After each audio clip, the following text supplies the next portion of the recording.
Bismillahirrahmanirrahim. Assalamualaikum warahmatullahi wabarakatuh. Alhamdulillahi wa kafa, wassalatu wassalamu ala rasul mustafa, summa ma'ba'd.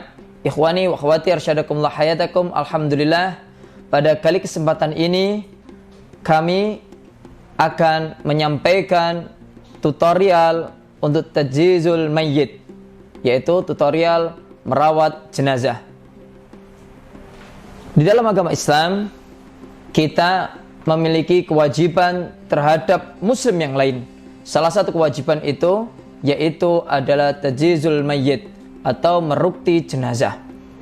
Maka rukti jenazah di sini dibagi menjadi 4. Yang pertama yaitu memandikan jenazah, yang kedua mengkafani jenazah, yang ketiga menyolatkan jenazah, dan yang keempat yaitu adalah mengubumikan atau mengubur jenazah. Pada kesempatan ini kita akan melaksanakan atau mempraktekkan memandikan jenazah dan mengkafani jenazah. Yang perlu kita ketahui sebelum kita melaksanakan sebuah peribadatan, yaitu bagaimana kita harus mengilmui apa yang harus kita lakukan. Maka yang pertama yang akan kita bahas yaitu syarat orang yang memandikan jenazah, atau siapa saja sih yang wajib memandikan jenazah. Yang pertama yaitu tentu seorang muslim yang berakal sehat lagi baligh. Yang kedua, niat karena Allah semata.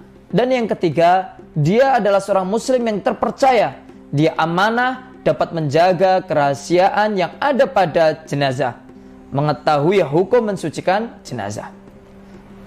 Laki-laki dimandikan oleh laki-laki dan perempuan dimandikan oleh perempuan. Dan bagaimana jika itu masih ada hukuman atau hubungan persaudaraan atau hubungan kekeluargaan? Maka ketika suami meninggal, istri dapat memandikan.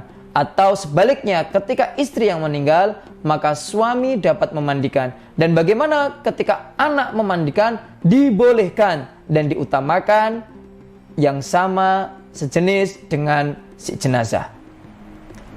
Selanjutnya kita akan membahas tentang syarat jenazah yang dimandikan. Yang pertama, jenazah yang dimandikan tentu jenazah yang muslim, yang beragama Islam. Yang kedua, ada wujud atau ada jasadnya. Dan yang ketiga, bukan mati syahid. Hadirin hadirat rahimakumullah, ikhwani wa akhwati arsyadakumullah hayatakum. Hal-hal yang perlu disiapkan. Tentu kita harus menyiapkan tempat atau ruang tertutup untuk memandikan jenazah. Yang kedua, papan untuk memandikan yang didesain miring, tidak lurus, dan di situ ada lubang-lubang untuk pengairan. Air bersih yang suci mensucikan, air sabun atau air daun bidara, air kapur barus, dan jangan lupa kita siapkan sampo ataupun sabun untuk membersihkan jenazah.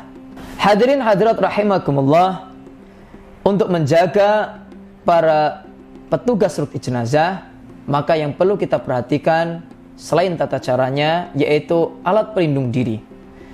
Alat pelindung diri pada kali ini atau ketika kita memandikan jenazah, minimal kita memakai masker sekali pakai, handscoon, apron, tutup kepala, dan sepatu boot. Selanjutnya kita akan membahas tata cara memandikan jenazah. Pertama, niat karena Allah. Kedua, perukti atau petugas menggunakan APD yang lengkap, alat pelindung diri yang tadi kita sampaikan. Yang ketiga, jenazah ditempatkan di tempat pemandian yang tertutup, membujur ke utara, kepala di utara, kaki di selatan. Lepas pakaian jenazah dan tutupi auratnya dengan kain basahan. Perutnya diurut atau ditekan dari atas ke bawah agar kotoran tuntas keluar.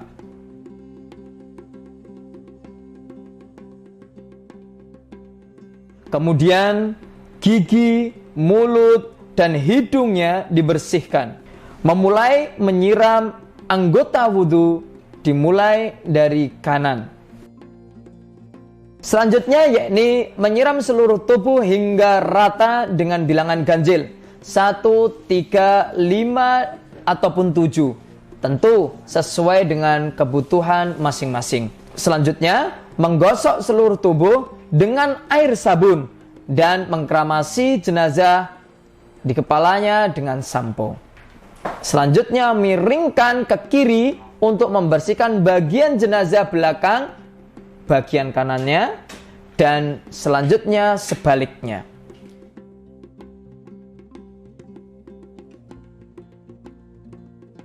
Bersihkan kuku-kuku, baik kuku-kuku yang ada di tangan maupun yang ada di kaki. Menyiram seluruh tubuh dengan air bersih hingga merata. Tentu sudah tidak terlihat dan tidak ada sabunnya lagi. Menyiram dengan daun bidara atau dengan air kapur barus untuk yang terakhir kalinya. Selanjutnya, setelah kita bilas itu tadi, sudah kita siram dengan air daun bidara atau air kapur barus, maka kita keringkan jenazah dengan handuk yang bersih. Maka ketika jenazah masih mengeluarkan cairan, boleh kita tutupi atau kita sumpali dengan perban ataupun plastik karena kondisi darurat.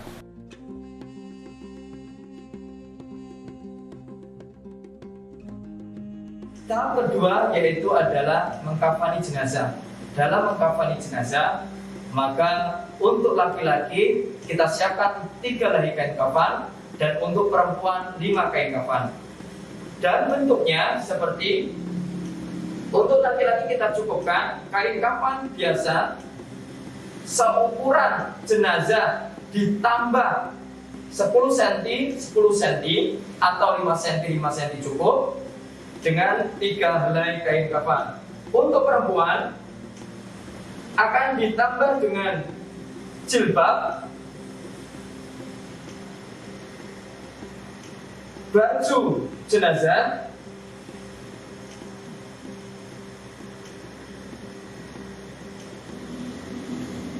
ditambah dengan basahan, dan jangan lupa menyiapkan tali pocong.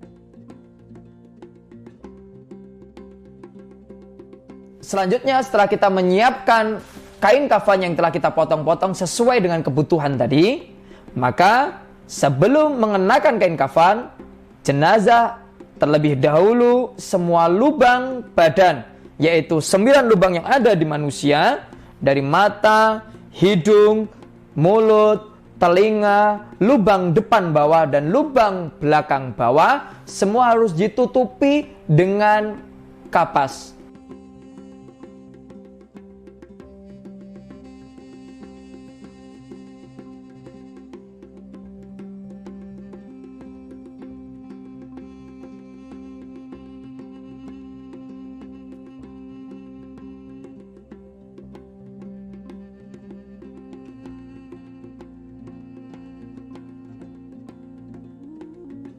Selanjutnya ditaburi dengan wewangian yang bisa seperti kapur barus atau kayu cendana dan lain sebagainya. Lalu kain kafan itu dibungkuskan dari arah kiri selanjutnya ke kanan, lalu dari yang kanan menuju ke kiri sehingga rapih dan tertutup seluruh tubuhnya. Kain kafan itu umumnya 3 helai untuk laki-laki dan untuk perempuan 5 helai. Kemudian 2 ujungnya dibungkus, di tengah-tengahnya diikat dengan 7 tali hidup atau 7 tali wangsul di sebelah kiri jenazah atau di sebelah tangan jenazah bagian kiri. Hendaknya mayat laki-laki dikafani oleh laki-laki dan mayat perempuan dikafani perempuan. Ikhwani wa akhwati, demikian tutorial rukti jenazah kita dari memandikan sampai mengkafani. Berikut untuk yang menyolatkan dan mengebumikan, insya Allah akan kita buat di lain waktu. Terima kasih. Assalamualaikum warahmatullahi wabarakatuh.